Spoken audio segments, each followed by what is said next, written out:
Unlike carbon and nitrogen, which primarily come from the atmosphere, phosphorus occurs in large amounts as a mineral in phosphate rock. सही बात है.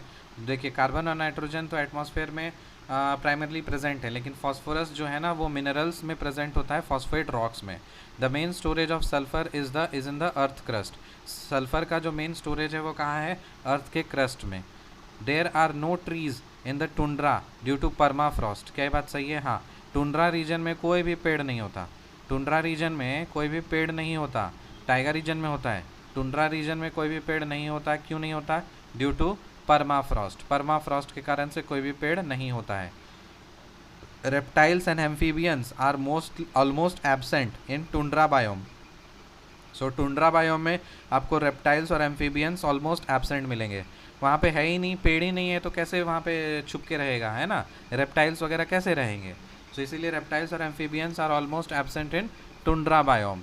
No two biomes are ever alike to each other. दो biomes कभी भी एक जैसा नहीं होता है. Arctic willow has a life span of 150 to 300 years. Arctic willow जो है ना उसका लाइफ स्पैन कितना है? 150 से 300 ईयर्स. आर्कटिक विल्लो का लाइफ स्पैन कितना है? आर्कटिक विल्लो का लाइफ स्पैन है 150 से 300 ईयर्स. तो इसको बोलते हैं आर्कटिक विल्लो. दिख रहा है आपको? इसको ये रहा ये आर्कटिक विल्लो. इसका लाइफ स्पैन कितना है? कितना है लाइफ स्पैन इसका? 150 से 300 साल. कोई एनिमल भी है क्या? Arctic willow animal.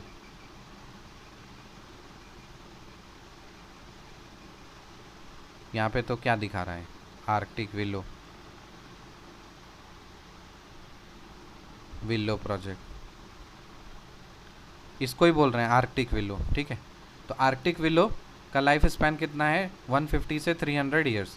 Mammals in tundra biome have a large sized body and small tail and ear to avoid the loss of heat from the surface. तो देखो जैसे टुंड्रा बायोम काफ़ी ठंडा होता है तो लार्ज साइज बॉडी होगा उसका, लेकिन उसका पूंछ जो होगा छोटा होगा, कान भी जो होगा वो छोटा होगा. क्यों? क्योंकि अगर छोटा ज़्यादा होगा तो ऑब्वियसली हीट लॉस ज़्यादा हो जाएगा ना. तो हीट उसको लॉस नहीं करना है, उसको हीट और गर्मी चाहिए उसको, इसीलिए उसका पूंछ और कान छोटा होता है. Animals like reindeer, Arctic fox, wolfs, musk ox lives in tundra region. So tundra region में एनिमल्स किस तरह के जानवर मिलेंगे आपको? मिलेंगे रेनडियर मिलेगा, आर्कटिक फॉक्स मिलेगा, वुल्फ्स मिलेगा, मस्क ऑक्स लाइव, ये सब मिलेगा. Lowest form of vegetation like mosses and lichens are sparsely found on bare rock. जो लोएस्ट फॉर्म ऑफ वेजिटेशन है जस्ट लाइक मॉसेस, लिचन्स, ये क्या है ना? Sparsely found on bare rock. Sparsely का मतलब होता है बहुत कम.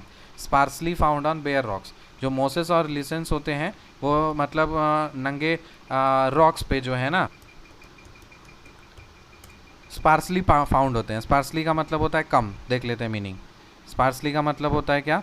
छितरेपन से. अच्छा, स्पार्सली पॉपुलेटेड एरिया, छितरेपन से मतलब बिखरा बिखरा टाइप से.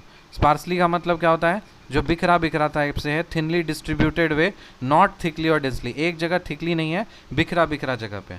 तो जो लोएस्ट फॉर्म ऑफ वेजिटेशन है मॉसेस, लिचन्स, वो क्या है ना? बिखरा बिखरा चित्रा चित्रा टाइप का है. Insects in tundra region have a short life period which are completed during the favorable period of the year. So tundra region का जो इंसेक्ट का जो लाइफ पीरियड होता है काफ़ी शॉर्ट होता है और वो फेवरेबल पीरियड में कंप्लीट हो जाता है. So unlike carbon and nitrogen which come primarily from the atmosphere, phosphorus occurs in large amounts as a mineral in phosphate rocks. The main storage of sulfur is in the earth crust. There are no trees in the tundra due to permafrost. Reptiles and amphibians are almost absent in tundra biome. No two biomes are ever alike to each other.